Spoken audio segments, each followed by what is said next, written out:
Bienvenidos una vez más al curso de lógica formal. En esta ocasión vamos a ver la formalización de proposiciones, una pequeña introducción, y vamos a preguntarnos qué es formalizar, en qué consiste, cómo se formaliza y sobre todo para qué sirve formalizar, ¿no? Yo creo que esto es algo que no siempre se explica. Y bueno, vale la pena saber pues para qué nos tomamos la molestia. ¿Qué es formalizar? Bueno, antes de dar una definición vamos a ver estos ejemplos, ¿no? Tenemos estas proposiciones que vamos a leer. Tenemos la primera, Juan es feo. Una segunda, el dinero es maravilloso. La filosofía es aburrida. El maestro es inteligente. El dinosaurio es imponente, el 2 es un número primo, la lógica es aburrida. Si nos preguntamos qué tienen en común, lo primero que va a saltar a la vista es precisamente este es. Si se fijan en todas las oraciones que estamos poniendo, todas tienen este es. Lo cual ya nos da una pista de acerca de qué es lo que tienen en común. Además de ese es, también nos fijamos que tenemos al lado del es un concepto y al otro lado otro concepto distinto. Por lo tanto nos preguntamos, además de este es, ¿qué es lo que tienen en común? Pues diríamos que tienen en común su forma. ¿Cuál es la forma en común de todas estas oraciones? Pues bueno, el es se repite en todas, por lo tanto vamos a poner un es. Y obviamente Juan no es lo mismo que el dinero, no es lo mismo que la filosofía, no es lo mismo que el maestro, no es lo mismo que el dinosaurio, ni el 2 ni la lógica, pero todos son un concepto cualquiera y ese cualquiera lo podemos llamar X, como en matemáticas, ¿no? De la misma manera, feo no es lo mismo que maravilloso o aburrido o inteligente o imponente o primo, etc. Pero también es otra variable, entonces también la podemos llamar Y. Entonces decimos que la forma de este enunciado es X es Y. La forma del segundo enunciado también es X es Y. Es decir, un X cualquiera es una Y cualquiera. Y esta X pues puede ser Juan, dinero, filosofía, maestro, etc. Esta Y puede ser feo, maravilloso, aburrido, etc. Entonces decimos que la forma de esta oración es esta de aquí. X es Y. ¿Vale? Entonces quiere decir que no nos importa el contenido de la oración, no nos importa si está hablando de Juan, de dinero, de feo, de maravilloso, etc. Lo que nos importa es su forma. Esta X es Y. Por lo tanto, bueno, vamos a ver otros ejemplos antes de dar la definición. Fíjense, tenemos, si lavas los trastes, te doy permiso de salir. Si el 2 es un número primo, entonces no tiene otro divisor entero más que el 1 y sí mismo. Si Rusia invade Ucrania, entonces se desatará una guerra. Sacaré 10, suponiendo que estudie mucho. Si eres buena persona, entonces serás querido. Aquí, aunque no lo parezca tan evidente como en los ejemplos anteriores, también vemos que todas estas oraciones, todas estas proposiciones, tienen en común que tienen la misma forma. Fíjense que todas tienen la forma sí, entonces. ¿Vale? Entonces, de hecho, tenemos dos oraciones relacionadas. Si lavas los trastes, te doy permiso de salir. Si Rusia invade Ucrania, entonces se desatará una guerra. Por lo tanto, decimos que su forma es la siguiente. Todas tienen un si pasa X, entonces pasa Y. Independientemente de si X es lavar los trastes o invadir Rusia o estudiar mucho, o independientemente de que Y pueda ser te doy permiso de salir, etc., ¿no? Entonces la forma de todas estas oraciones es la misma, a pesar de que sus contenidos son distintos. Pero a nosotros nos interesa su forma precisamente porque de esa forma podemos deducir ciertas cosas independientemente de qué traten, si de Ucrania, del 2, los trastes, etc. Entonces decimos que la forma de estas proposiciones es si X, entonces Y. De hecho, este pasa, lo podemos quitar. Y de hecho, todavía podemos formalizarlos aún más. Si a este sí y a este entonces les damos un símbolo especial, que usualmente es una flechita. y podemos poner si X, entonces Y. Esta es todavía una forma más compacta de abreviar eso, ¿no? Por lo tanto, decimos que formalizar es representar la estructura de una proposición compleja de manera que solo es importante su estructura lógica y la relación entre sus partes. Es decir, no nos importa el contenido, no nos importa si habla de Juan o de Rusia o de la tarea. Eso no nos interesa, solo nos interesa la relación entre sus partes. Eso es formalizar. Para formalizar una proposición, se deben identificar las proposiciones más simples que la compongan y sus conectores lógicos. Recordemos que dijimos que hay proposiciones complejas, que son aquellas formadas de dos o más proposiciones unidas por un conector lógico, ya sea o, y, si, entonces, etc. La proposición más fácil de simplificar en la lógica proposicional es una afirmación simple. Ojo aquí. Tenemos dos tipos de lógica, lo voy a poner aquí. Al menos. O sea, hay más, pero al menos vamos a tratar nosotros en este curso con dos. Una lógica que es proposicional y una lógica que es de cuantores o cuantificacional, cuantificada. En la lógica proposicional, la menor unidad que puede haber es precisamente la afirmación. Por ejemplo, José es malo. ¿Okay? Esta es la menor unidad que se puede haber. Por lo tanto, esta es precisamente pues, la proposición más simple de formalizar. En la lógica cuantificadora, bueno, esto es para la lógica proposicional, en la lógica cuantificadora nos vamos a ver con oraciones del tipo todos los hombres son malos. Y aquí las menores unidades son precisamente los conceptos que estamos tratando y nos vemos con los cuantificadores. En este caso, diríamos que hombres, diríamos que todos los S son M, por ejemplo, y esta sería su forma. Y están todos involucrados por el conector S. Por ahora, esta no la vamos a tomar en cuenta, nos vamos a centrar en la lógica proposicional. En la lógica proposicional, pues la menor unidad, la más fácil de simplificar, de formalizar, perdón, es la afirmación. Ejemplo. En lógica proposicional, la proposición Juan es feo es bastante fácil de formalizar. Solamente le asignamos una variable.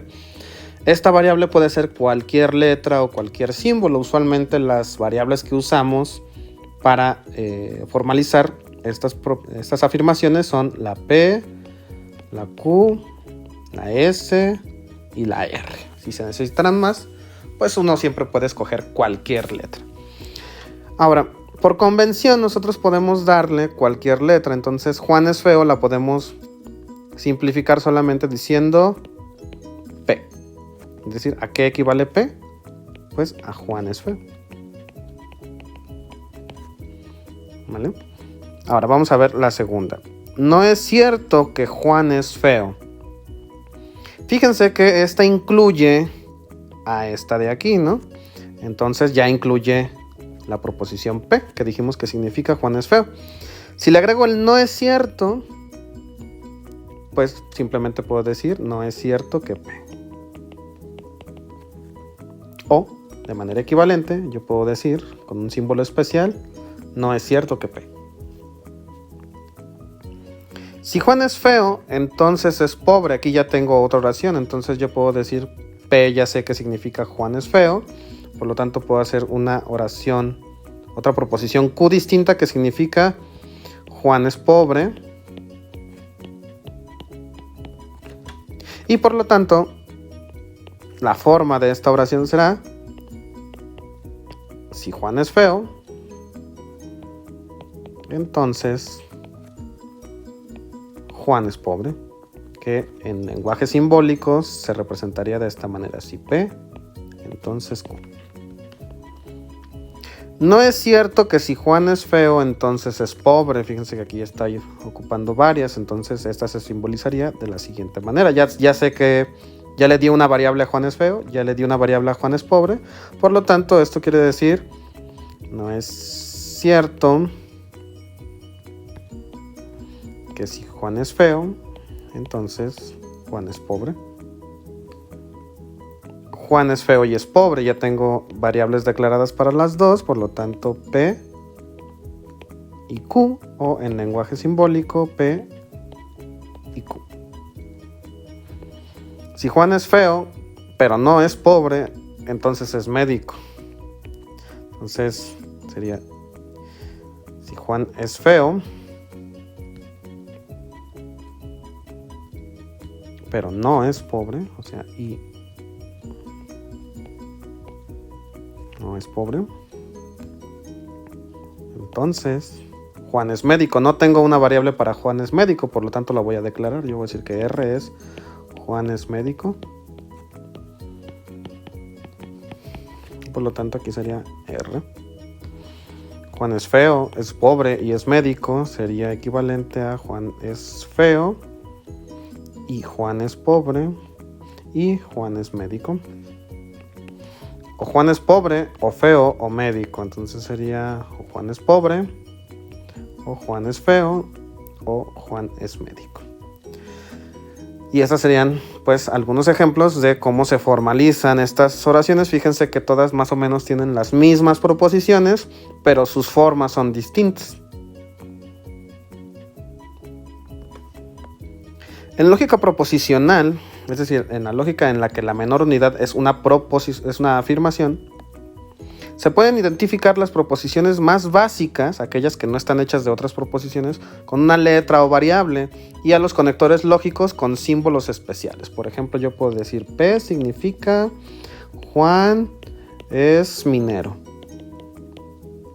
O yo puedo decir que P significa que el 2 es un número primo.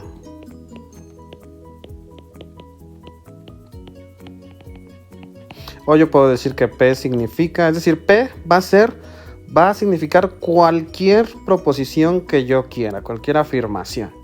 Le puedo dar otro símbolo, por ejemplo, puede ser A. A va a significar que el celular es caro. O puede ser una letra griega, ¿no? No sé, el inglés es difícil. Entonces yo le puedo dar en realidad cualquier símbolo que yo quiera y simplemente declarar esto va a significar esto. Pero en general, una variable, sea cual sea, va a representar una proposición.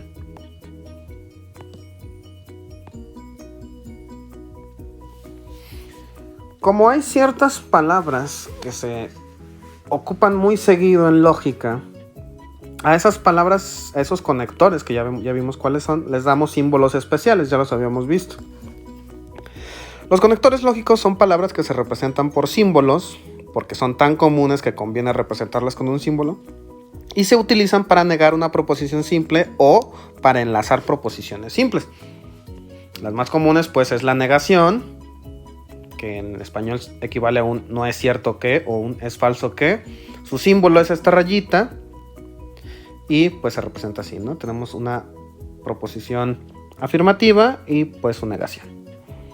La conjunción, que en español equivale a la i o al pero o al también, se representa con esta flechita hacia arriba, con este sombrerito, y se representa así, P y Q. Es decir, tengo dos proposiciones distintas, P y Q, unidas por el conector I. La disyunción inclusiva, que se representa con una O, y se representa con una especie de sombrero al revés, como una especie de B, relaciona dos proposiciones P y Q mediante una O. Se lee P, O, Q. Se le llama disyunción inclusiva porque vale para el caso en el que una de las dos sea verdad o ambas. La condicional es el equivalente en español al si entonces, se representa con una flecha hacia la derecha y se lee si P, entonces Q. La bicondicional, que en español equivale al sí y solo sí, se representa por una flecha doble y se lee P, sí y solo sí Q. La disyunción inclusiva, que es una O, donde solamente puede pasar uno de los casos, se representa con una delta y la leemos P o Q y significa que solamente una de las dos puede ser cierta pero no ambas al mismo tiempo. Ahora, ¿para qué sirve formalizar? ¿No es más fácil hacer las cosas en español? Bueno, una formalización nos ayuda a analizar de manera más eficaz un argumento, por complejo que éste sea. ¿Okay? Entonces, una formalización nos ayuda a ver rápidamente si el argumento está bien o está mal, etc. Al formalizar, puede quedar más clara una proposición que en lenguaje natural puede dar lugar a ambigüedades. Por ejemplo, podemos tener una proposición muy larga o muy compleja que sea difícil de seguir, pero si obtenemos su forma, pues es mucho más fácil de interpretar.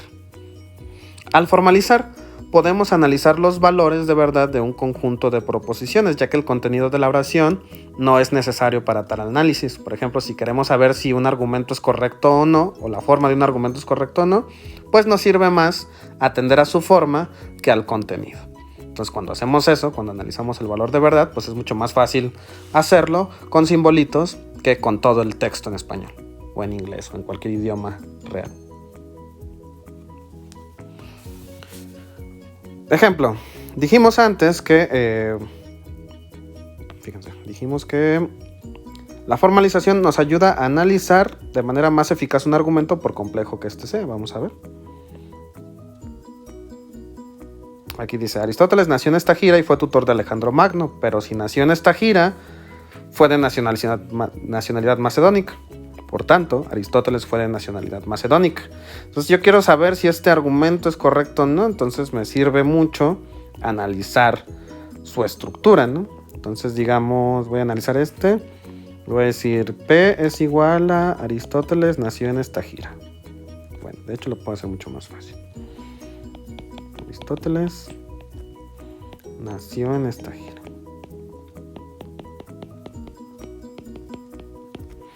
Y tengo otra proposición Q, que es Aristóteles fue tutor de Alejandro Magno. Entonces Aristóteles fue tutor de Alejandro Magno. Entonces tengo otra oración que es Aristóteles fue de nacionalidad macedónica.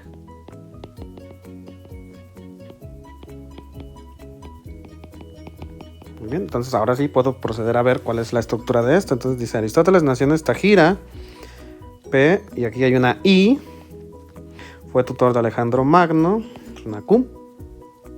Esa es mi primera premisa porque hasta ahí está el punto. 2, si nació en Estagira, entonces si P, entonces R, por lo tanto tiene un símbolo especial que son estos 3 puntitos, por lo tanto Aristóteles fue de nacionalidad macedónica. Muy bien. Bueno, más adelante ustedes van a ver que este argumento es correcto. Esta es la forma, esto de aquí, es la forma de este argumento. También fíjense, dijimos que al formalizar podemos analizar los valores de verdad de un conjunto de proposiciones, ya que el contenido de la proposición no es necesario para este fin. Entonces fíjense, tengo la proposición Juan es un ladrón, que sé que es cierta, y tengo la proposición Juan es un asesino, que sé que es falsa. Entonces yo quiero saber cuál es la verdad de la proposición. Si Juan es un ladrón, entonces es un asesino. Pues bueno, no necesito escribir todo esto, solamente doy variables y analizo las tablas de verdad. Entonces, formalizar me sirve precisamente para hacer el trabajo de analizar los valores de verdad o de analizar un argumento mucho más fácil. Estos ejemplos son relativamente sencillos, pero cuando nos enfrentamos a argumentos complejos, pues nos conviene mucho trabajar solo con la forma en lugar de estar analizando todo esto. Entre más complejo es el argumento, pues más difícil se vuelve ir analizando cada una de sus partes, ¿no? Entonces, pues para eso nos sirve formalizar. Bueno, por el día de hoy sería todo. Muchas gracias a todos. En el siguiente video veremos algunos ejemplos de cómo formalizar proposiciones complejas. Hasta luego.